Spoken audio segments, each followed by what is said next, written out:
Alors, dans un instant, si par exemple les notes ne sont pas bien synchronisées avec le temps, il y a une technique qu'on appelle quantisation ou synchronisation et qui nous permet de choisir les valeurs de notes avec lesquelles synchroniser dans le quadrillage approprié selon le chiffre indicateur qui serait le 4-4. Pour accéder à cette fenêtre, je double-clique sur la séquence même. Un menu en bas de l'écran va apparaître et je vais être capable de voir les notes, les rythmes qui ont été créés dans leur forme de séquence, ou sinon je pourrais venir ici en haut dans l'onglet Notes et de les changer pour un système traditionnel de notation musicale. Mais pour ce qui s'agit de la synchronisation, il y a une section qui est intitulée Enhanced Timing, qui serait la synchronisation ou la quantisation. Et ce que nous faisons, c'est qu'on détermine dans le quadrillage le plus proche des valeurs de notes, de quelle placer les notes pour qu'elles soient précisément en temps. Alors dans ce cas ici, nous avons des croches qui sont les plus petites subdivisions. Alors tout ce que je ferai, je cliquerai sur les croches qui seraient eighth note en anglais. Quand je clique dessus, les notes vont s'apparaître et vont se rapprocher le plus proche du quadrillage en question selon les croches. Une fois que ceci est fait, je peux replacer le pointeur en avant de la séquence en question et je peux recliquer sur Jouer et elles seront beaucoup plus précises selon le temps.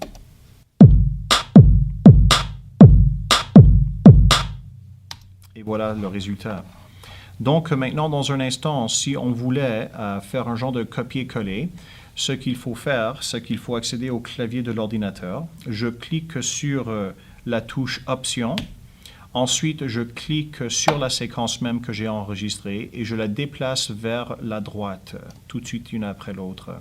Je peux ensuite cliquer dans la section grise et faire un lasso des deux séquences. Je retourne sur le clavier de l'ordinateur, je clique sur Options, je clique sur la séquence en question qui a lasso et les deux sélections ensemble et je les déplace, elles, ainsi de suite, vers la droite des deux autres. Je peux continuer ainsi de suite et puis faire un lasso de toutes les séquences en cliquant sur Options, les déplaçant, etc., etc. Et on peut observer que dans l'espace de quelques secondes, nous avons déjà un genre de piste rythmique accompagnatrice comme base pour notre chanson. Une fois que j'ai fait ceci, je peux recliquer sur la touche Return de l'ordinateur, mettre mon curseur au début de la séquence et on peut voir maintenant l'enchaînement de ce que j'ai créé.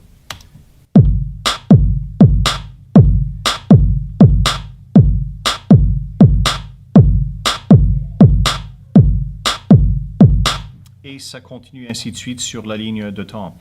Maintenant, en même temps que je suis en train de réécouter ce que j'ai enregistré, je pourrais cliquer sur une deuxième piste maintenant que j'aimerais enregistrer et puis juste faire un essai pour me donner une idée de ce que j'aimerais enregistrer pour la prochaine piste.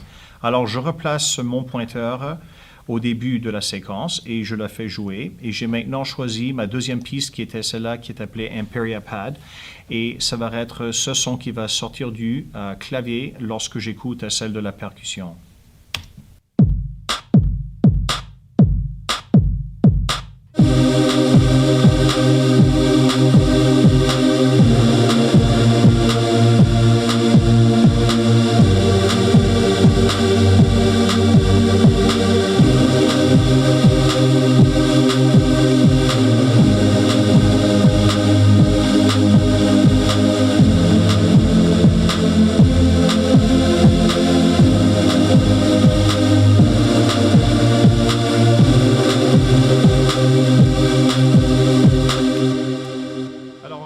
Ceci me permet d'explorer avec des différentes possibilités musicales, mais disons dans un instant, une fois que je suis content avec ce que j'aimerais jouer comme séquence ou des accords accompagnateurs, je peux encore une fois refaire la même procédure en descendant ici vers le bouton rouge et de cliquer sur le bouton enregistrer. Encore une fois, le métronome sera engagé et je serai capable d'enregistrer ma prochaine partie.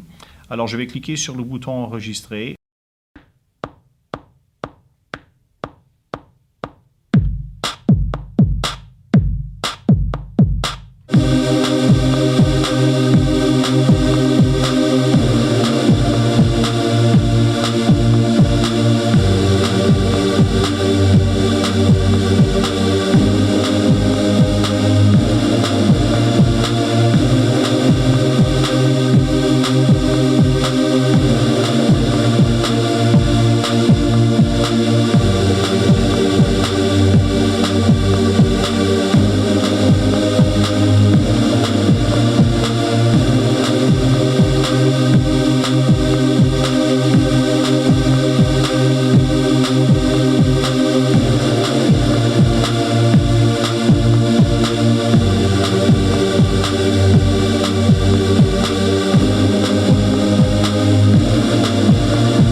ainsi de suite, ou encore une fois, tout simplement faire un genre de copier-collage à travers l'œuvre en question, dépendamment de la structure qu'on a choisie selon les paroles ou ce qu'on avait composé au préalable du point de vue de structure, couplet, refrain, etc.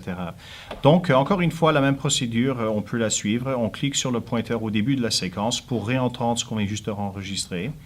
Entre-temps, ce que je pourrais faire, c'est de déjà aller sélectionner la prochaine partie qui était notre piste de la guitare électrique. Et lorsque je réécoute maintenant ce que j'ai enregistré avec mon synthétiseur et puis le kit de danse, je peux déjà commencer à explorer des autres idées avec la guitare électrique.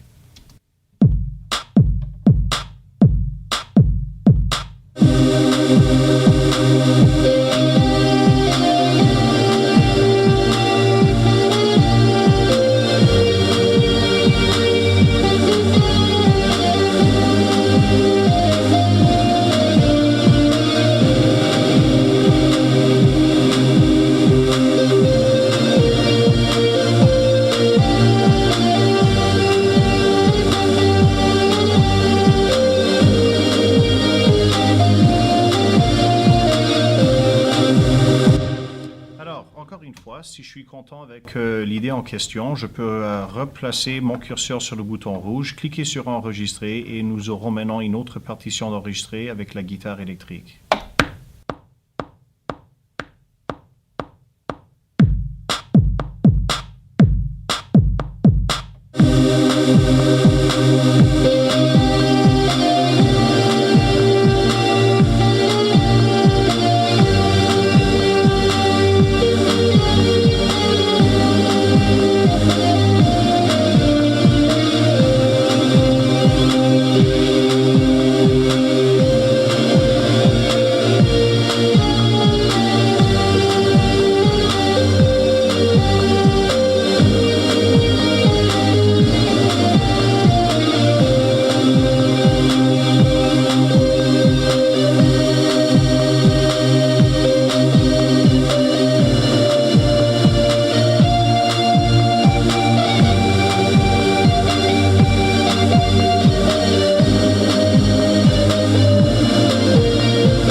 Et finalement, nous avons la piste qu'on avait choisie qui était la basse électrique. Donc, je refais faire la même procédure en cliquant sur le bouton rouge pour enregistrer.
Et voilà, alors les 4 pistes enregistrées avec le concept, ce qu'on avait appelé le multipistage, qui veut dire piste sur autre piste, et en fin de compte, une fois qu'une s'enregistre, une autre peut être réécoutée, etc., etc. À ce point ici, il y aura certaines pistes qui seront un petit peu plus fortes, avec plus de volume par rapport à d'autres. Et ceci deviendra dans une prochaine section pour ce qu'on appelle le mixage, où on pourra régler les différents volumes pour que le tout fasse un peu plus de sens de façon de volume équilibré. À ce point ici, je pourrais même envisager d'ajouter des autres éléments dans ma composition, tels que par exemple revoir accès à la section des boucles qui sont déjà préenregistrées dans l'ordinateur du iMac. Pour ceci, si je redescends maintenant vers l'icône en bas du menu ici, qui est l'icône de l'œil, quand je clique dessus, je vais avoir mon menu en question, des boucles. Si je voulais ajouter peut-être quelque chose pour enrichir ma composition, ce serait à moi d'investiguer un petit peu les différentes boucles qui sont à ma disposition.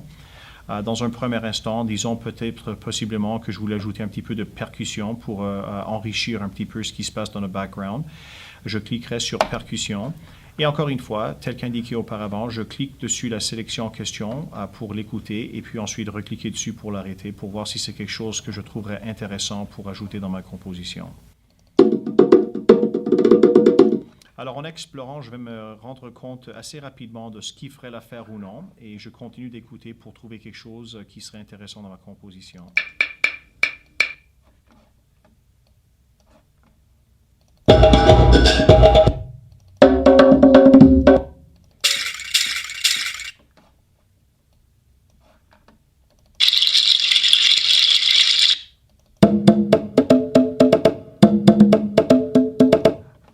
Possiblement, celui-ci, intitulé Pop Conga, ce serait une possibilité. Je continue d'explorer.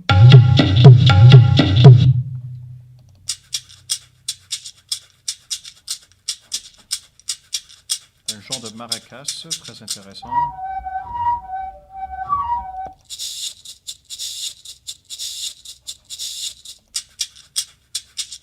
Disons qu'on veut essayer de tenter le terrain, voir ce que ça donnerait avec cet extrait ici. Donc, si je prends cette boucle, tout ce que j'aurais besoin de faire pour l'ajouter maintenant dans la séquence ici, ce serait de cliquer dessus et de la faire glisser dans la zone grise de la composition.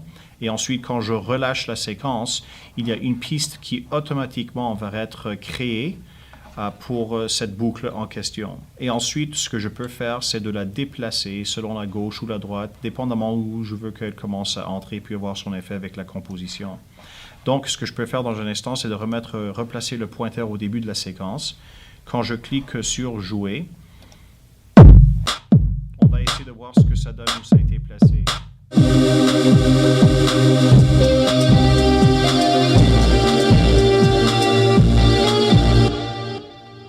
Je peux déjà commencer à régler un petit peu les volumes parce que la boucle en question ici n'a pas assez de volume. Alors, je peux venir ici sur le curseur du volume, augmenter un petit peu le volume de cet extrait et ensuite aller dans les autres pour baisser un petit peu leur ton et le réécouter.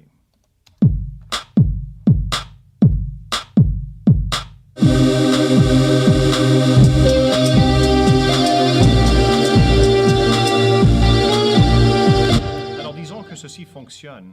J'aurai un choix maintenant, encore une fois, de faire un genre de copier-collage. Alors, je pourrais cliquer sur la touche Option, par exemple, cliquer sur la sélection et de la redéplacer vers la droite tel que j'ai fait avec les autres exemples.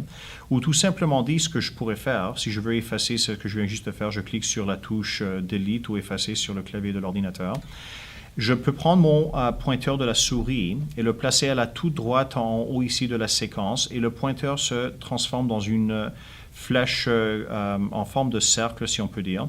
Et je clique sur le coin et qu'est-ce que ça va faire? C'est que ça va ouvrir la boucle même et je peux l'étirer aussi loin qu'il me plaît, dépendamment de combien de fois je vais avoir cette boucle qui se répète à travers la composition.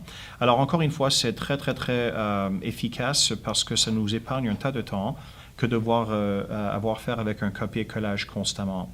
Alors, je vais replacer le pointeur au début de la séquence pour maintenant écouter ce que je viens d'ajouter avec la boucle.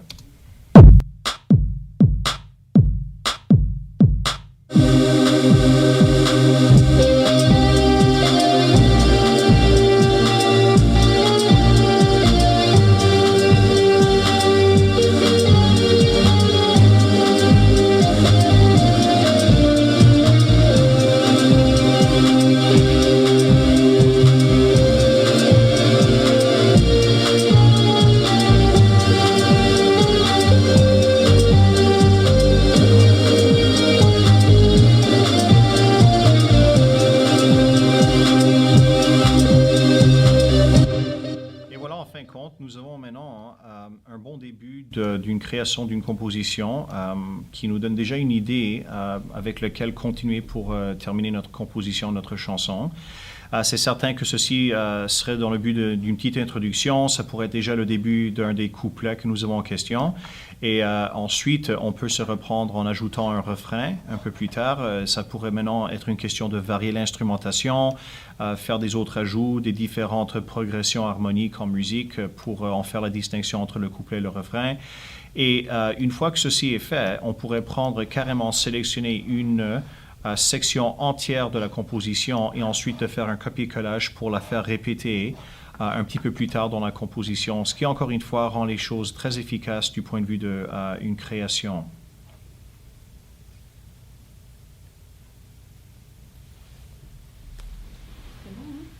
C'est bon? Oui.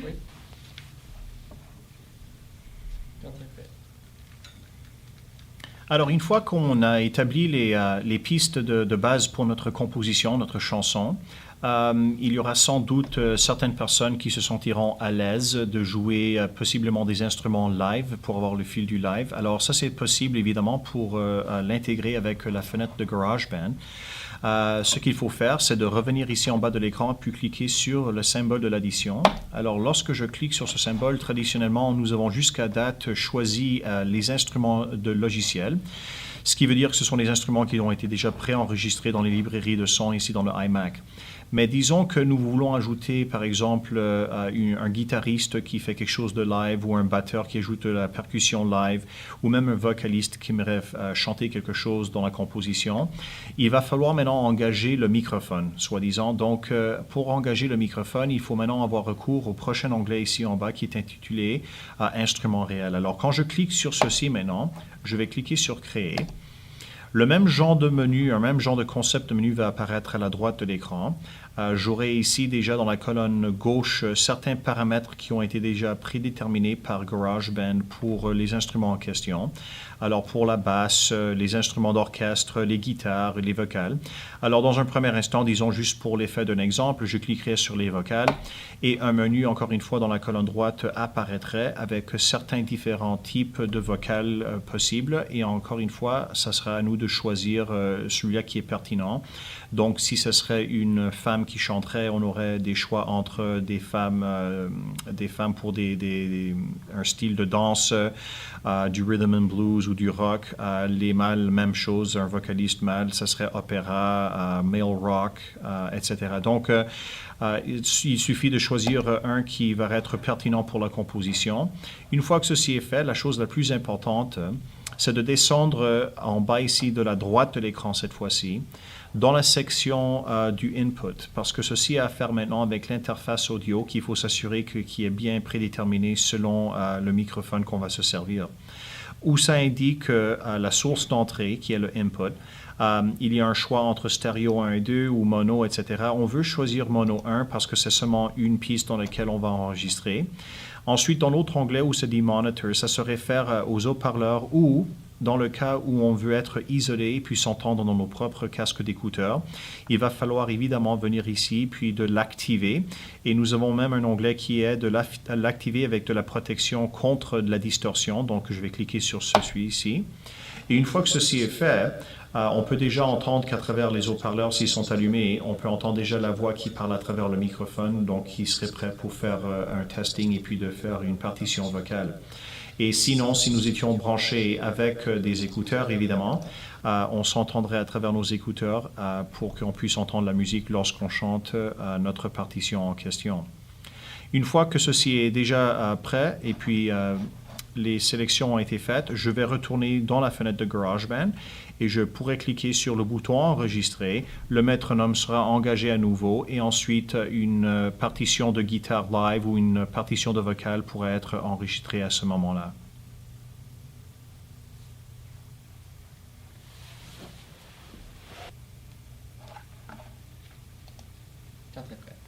Oui.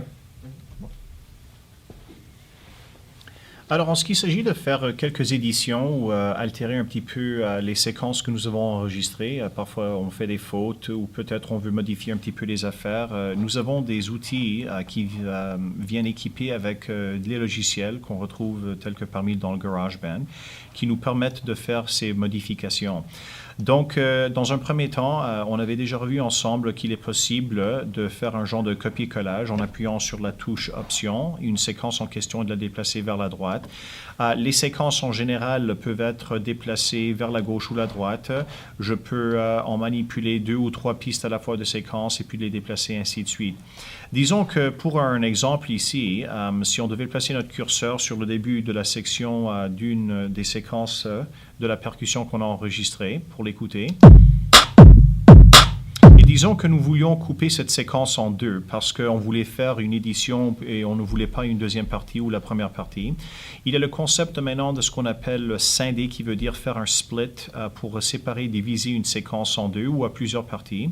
Et comment ceci fonctionne, c'est qu'on prend notre pointeur et on le placerait à l'endroit où on aimerait couper ou scinder la séquence en question. Et ensuite, je viendrai ici dans mon menu de GarageBand, dans la section des éditions, et je viendrai ici pour choisir l'onglet scinder ou split, ou facilement, je peux me servir des touches sur le clavier de l'ordinateur qui seraient des raccourcis. Alors, ça serait la touche commande, puis ensuite T, que je pourrais appliquer. Une fois que je clique dessus, on peut noter que ma séquence en question s'est divisée en 2. Et maintenant, je peux bouger ou déplacer celle-ci ou selon où je veux dans la composition, ou tout simplement en effacer une. Alors pour effacer encore une fois, je m'assure de sélectionner la séquence en question et je clique sur la touche Delete sur l'ordinateur et puis elle disparaît. Dans un autre instant, parfois on peut faire une faute, disons que c'est la mauvaise séquence que nous avons effacée. Pas besoin de paniquer parce que, encore une fois, avec le clavier de l'ordinateur, en se servant de la touche commande, on peut avoir recours à l'étape précédente que nous avions fait. Alors, si je clique sur commande, ensuite sur la touche Z, c'est vraiment une commande qui redéfait ce qu'on avait fait auparavant. Alors, la piste que j'ai effacée par accident va réapparaître. Et je peux faire ceci à plusieurs reprises, à plusieurs étapes. Une autre chose qui est possible, très très très efficace et utile lorsque on se sert d'un logiciel de composition, disons qu'on aimerait changer la hauteur de note ou les valeurs rythmiques dans une des séquences. Alors je refais encore une fois recours à ma séquence de la batterie du Dance Kit. Si je reclique sur une des séquences, automatiquement le menu de dessous, ce qui s'ouvre, c'est le menu de l'éditeur. Où je peux venir maintenant ensuite et puis regarder aux paramètres et puis changer les valeurs. Alors dans la question ici, ce serait une question de prendre et de cliquer sur chacune des valeurs rythmiques et puis on peut entendre individuellement chacune des valeurs que j'ai enregistrées. Et on pourrait explorer en les bougeant sur le clavier qui est sur le logiciel même de la fenêtre de l'éditeur. Et je pourrais déplacer chacune de ces valeurs rythmiques à un son différent. Alors, dans un premier instant, ce que je clique dessus, c'est sur le kick de la batterie en question. Je pourrais prendre celui-ci et de le redéplacer selon le clavier. Et en faisant ceci, je vais entendre les différents sons qui vont être à ma disposition. Alors, en glissant en haut et en bas du clavier, je pourrais choisir un autre son en question. Même chose avec la caisse claire, je peux la rechanger à un autre son complètement différent. Quand je suis prêt pour écouter ce que j'ai fait comme modification, je peux cliquer sur le pointeur au début de la séquence et puis d'écouter ce que j'ai fait.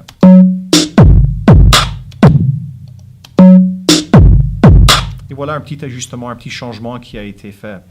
La même chose peut être faite avec n'importe quelle piste. On peut même faire ceci avec les hauteurs de son. Alors, disons que je clique sur la séquence, par exemple, de ma guitare électrique. Encore une fois, je double-clique dessus. Et ce qui va apparaître maintenant dans la section de l'éditeur, c'est toutes les hauteurs de son que j'ai enregistrées avec la guitare électrique. Et un outil qui est très efficace maintenant pour écouter puis de isoler une piste par rapport à une autre. Je porte l'attention maintenant ici sur la piste en question. Il y a un icône d'écouteur. Si je clique sur cette icône, ce que ça va faire, ça va isoler la piste parmi toutes les autres, ce qui fait que je ne vais pas entendre les autres pistes et simplement celle de la guitare électrique. Alors, dans un instant, je retourne dans mon éditeur maintenant pour écouter la guitare électrique.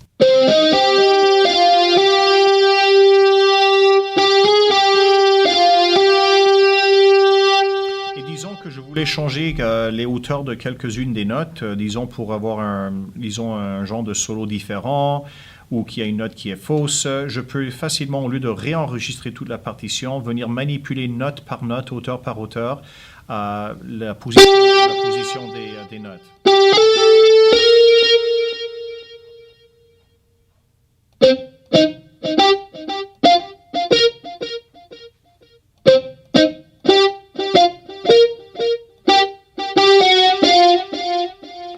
Je peux réécouter ce que j'ai manipulé maintenant.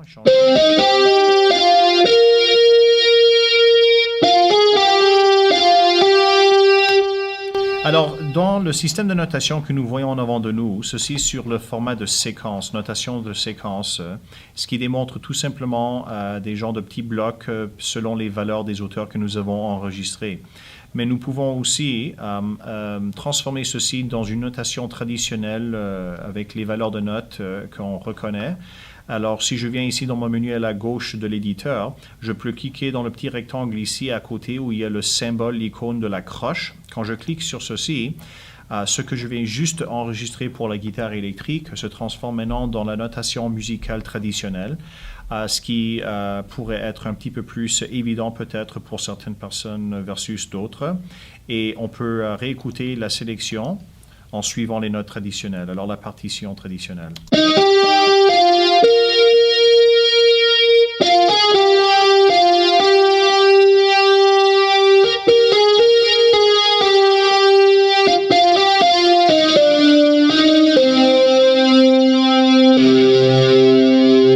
Et encore une fois, le même principe peut s'appliquer ici. Je pourrais cliquer sur une des notes en question et puis de la redéplacer à un autre endroit, une autre hauteur.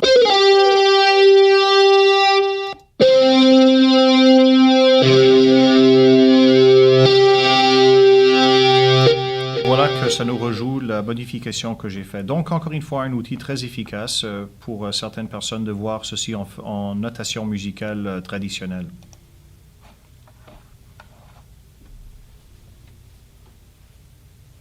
En résumé, moi je mets des points. Là, Donc, une fois que la composition a été créée dans sa totalité, et puis on est content avec toutes les partitions, tous les effets que nous avons ajoutés, modifiés, les altérations, etc., ainsi que les éditions, on est arrivé au point maintenant où on considère de peaufiner notre création. Ça veut dire faire des dernières quelques modifications, des petits ajouts pour embellir un petit peu la totalité de la composition. C'est une étape qu'on appelle souvent dans les studios d'enregistrement, dans la procédure du son, c'est ce qu'on appelle le mixage. Et le mixage consiste maintenant de prendre en considération certains paramètres pour que le tout soit bien équilibré pour la production finale de l'œuvre. Donc, dans un premier instant, la première chose qui est la plus essentielle dans l'étape du mixage, c'est vraiment le volume des pistes. On avait déjà commencé à modifier un petit peu ceci au courant de l'enregistrement parce qu'il y avait certains déjà sons qui étaient un petit peu plus forts que d'autres. Et donc, pour que le déroulement soit un petit peu plus évident, on a dû déjà commencer à modifier les pistes. Mais maintenant, ce qu'on pourrait faire, c'est de juste réécouter la piste en général et puis de voir si on pourrait améliorer un petit peu l'équilibre de toutes les pistes dans le sens global. Alors, dans un premier instant, je vais replacer le pointeur au tout début des séquences et je vais juste écouter un petit peu ce qu'on a enregistré. Et je vais, au fur et à mesure, déjà commencer à glisser les curseurs ici, à la gauche de l'écran, du volume pour déjà commencer à régler le volume total de chaque piste. Alors, ça se fait de façon live et sur le moment même.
j'ai fait, j'ai manipulé un petit peu les différents curseurs de volume pour chaque piste et pour donner un genre de mix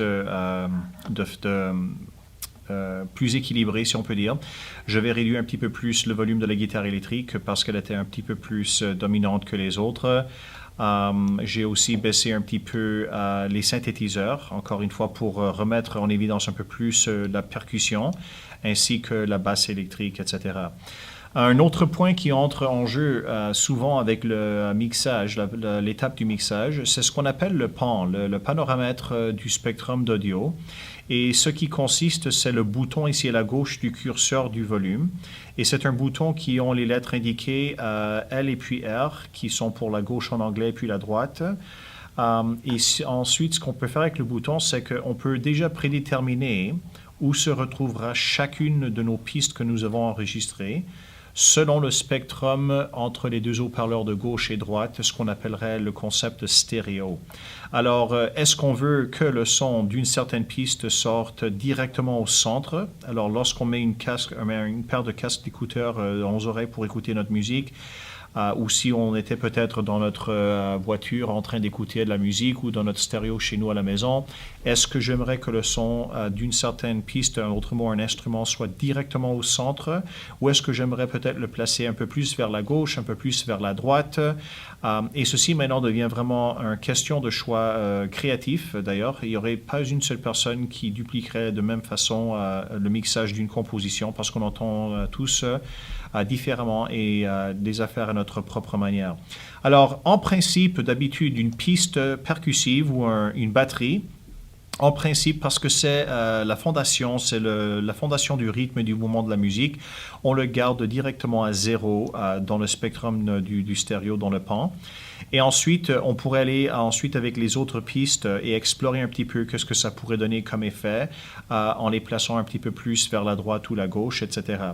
Et encore une fois, ceci est tout à fait un questionnement de jugement individuel de ce qu'on préfère. Alors, si on regarde maintenant pour nos synthétiseurs, on pourrait réécouter la piste, encore une fois, la séquence qu'on a enregistrée, et on pourrait explorer piste par piste où est-ce qu'on verrait que le son soit un peu plus efficacement centré.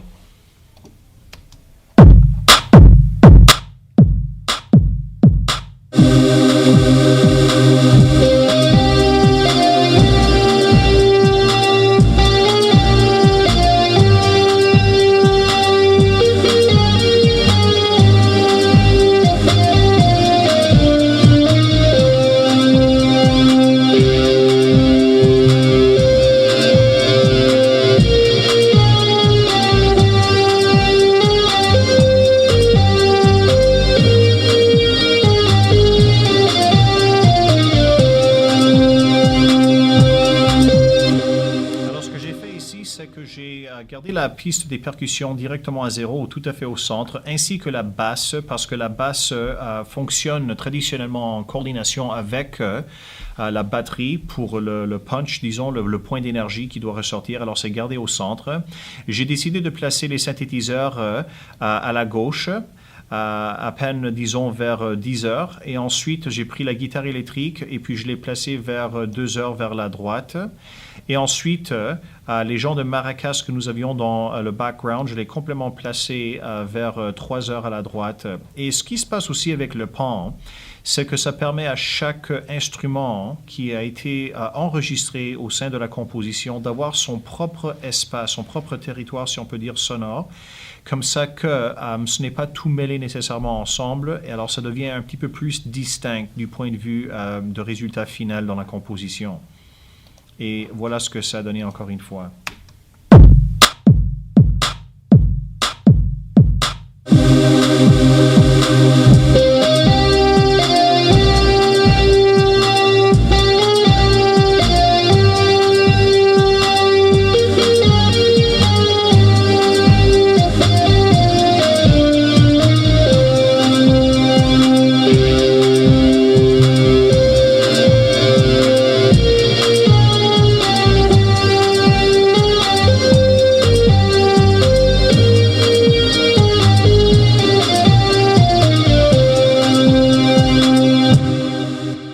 Alors voilà ce que ça donne. C'est un meilleur équilibre sonore, si on pourrait dire. Une autre chose très importante à faire au fur et à mesure qu'on compose ou qu'on progresse, on fait de quoi avec le logiciel qui est évidemment avec l'ordinateur, c'est de s'assurer de sauvegarder notre session de temps à autre. On peut faire ceci tout à fait comme dans n'importe quel autre logiciel ou application, c'est d'aller ici dans le menu du fichier puis de faire un sauvegardement ou tout simplement encore une fois avoir recours au clavier de l'ordinateur et puis de se servir de la touche commande et ensuite de la touche S qui va sauvegarder notre matériel parce que la dernière chose que nous voulons, c'est que tout d'un coup, que l'ordinateur gèle ou qu'il y a des problèmes techniques et puis que pour une raison, le tout se met à terre et puis qu'on a oublié de sauvegarder. C'est la pire des choses d'avoir passé 2 ou 3 heures de notre énergie, de notre travail et puis de devoir recommencer le tout. En dernier, dans la procédure du mixage, alors nous avons traité en ce qui s'agit le volume, l'équilibre du volume de chaque piste. Nous avons aussi traité maintenant de l'effet pan, alors le placement de chacune des pistes selon le paramètre, le panoramètre du spectrum du son stéréo entre gauche et droite. Et une dernière chose qu'on peut appliquer dans l'étape du mixage, c'est d'ajouter des effets spéciaux. Avec les pistes, au besoin évidemment si ça le nécessite. Quand on parle d'effets spéciaux, on a traditionnellement recours à des effets spéciaux tels que la réverbération, la compression, l'écho, etc. Et ces effets spéciaux, ce qu'ils font, c'est qu'ils permettent d'ajouter une ambiance un petit peu plus réelle, qu'on retrouverait dans une ambiance normale, si on peut dire. Alors, pour faire ceci, on se dirige en bas de la droite de l'écran dans la section de détails. Alors, si je clique sur la flèche détails ici en bas, il va y avoir un menu qui apparaît et c'est dans ce menu ici on va retrouver les différents effets en question qui ont déjà été placés pour nous et nous avons aussi dans des différents générateurs d'effets, on peut choisir les effets dans une banque, dans une liste en question qu'on aimerait ajouter sur une piste quelconque. Alors, ce qu'ils ajoutent toujours dans la section des détails, c'est la question du écho et de la réverbération. Alors, ceci, évidemment, va avoir une influence sur la piste en question avec laquelle je veux en ajouter. Pour que ceci soit un petit peu plus évident, je vais prendre, par exemple, la première piste qui serait la batterie du Dance Kit. Je vais encore une fois activer l'icône des écouteurs pour l'isoler par rapport aux autres pistes, comme ça que tout ce qu'on va entendre, c'est le Dance Kit en question. Et lorsque je ferai ici, je vais commencer à manipuler un petit peu l'écho et la réverbération pour mettre en évidence de quoi il s'agit.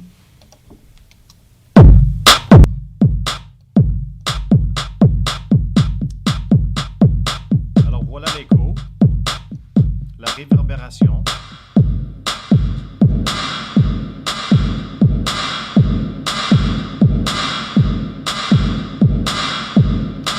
Dans un premier temps, j'ai exagéré un petit peu le contraste pour mettre en évidence de quoi on a affaire avec.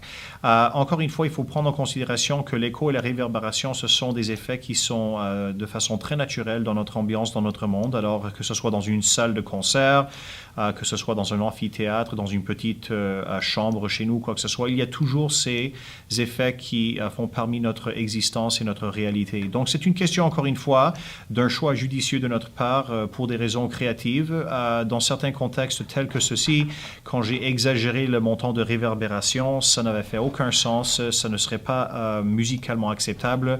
Toutefois, si on était dans un cas de post-production où on était en train de s'occuper des effets spéciaux, par exemple pour un film, une certaine scène qui se déroule, peut-être un excès de réverbération serait idéal pour représenter ce qui se passe droit devant nous du point de vue d'action ou quoi que ce soit.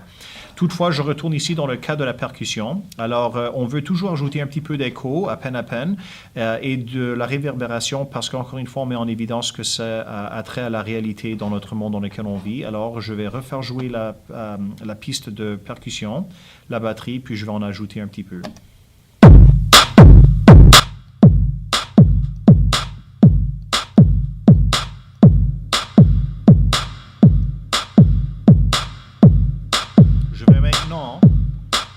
Désactiver les écouteurs pour écouter la piste de la batterie parmi le restant de la composition.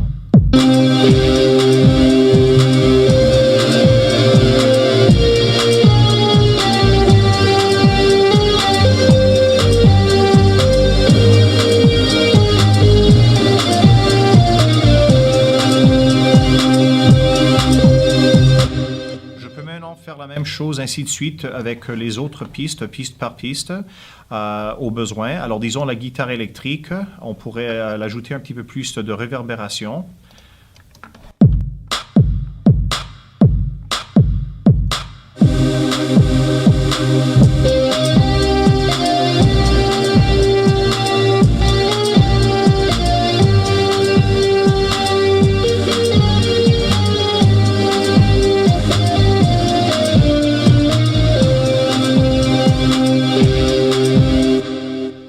Chose pour les maracas.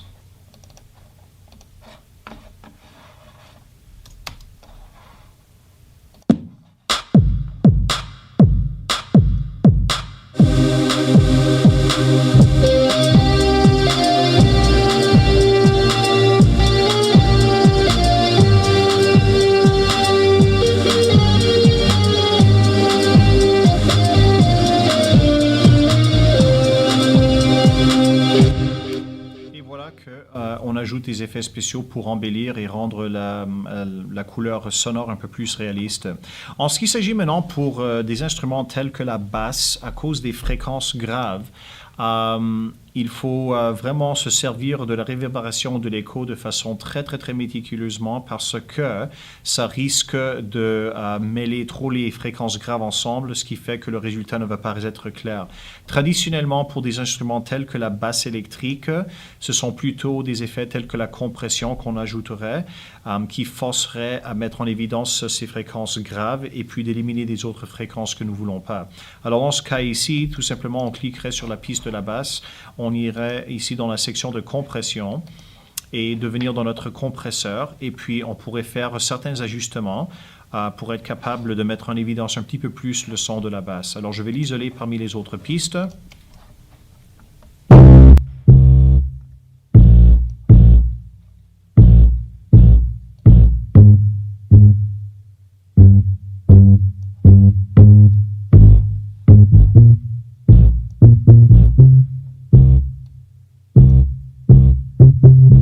Et on note qu'il y a un petit peu plus de punch qui vient avec l'utilisation de la compression. Et avec ceci, il faut faire attention au vumètre pour s'assurer que quand même il n'y a pas de la distorsion qui est créée. Je la rejoue maintenant au sein de la composition.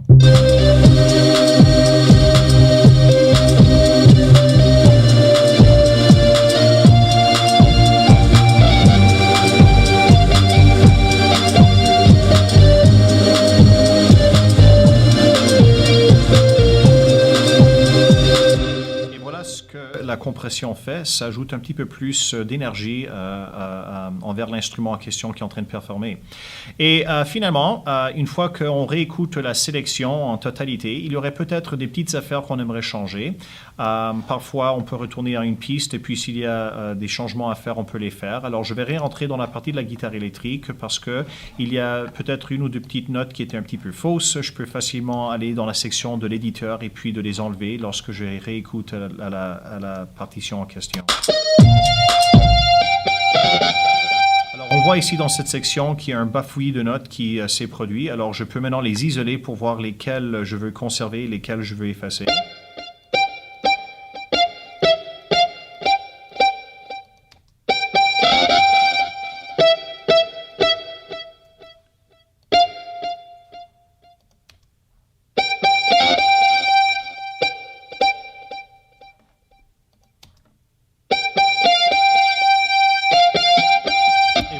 La section maintenant est devenue beaucoup plus claire. Tandis qu'auparavant, il y avait quelques autres petites notes qui s'étaient mêlées avec et puis qui avaient affecté le son globalement. Donc, voilà l'étape du mixage et ce que ça donne. Alors encore une fois, il s'agit de l'équilibre du volume de chaque piste, le pan qui sert à placer les instruments pour avoir leur propre espace du point de vue de l'effet stéréo. Ensuite, les effets spéciaux tels que l'écho, la réverbération et la compression. Et finalement, des autres petites idées de fin qu'on aimerait s'occuper tels que remplacer des notes ou modifier certaines valeurs de notes, etc. Et la prochaine procédure, ce sera maintenant de faire un produit final sous format CD ou format MP3.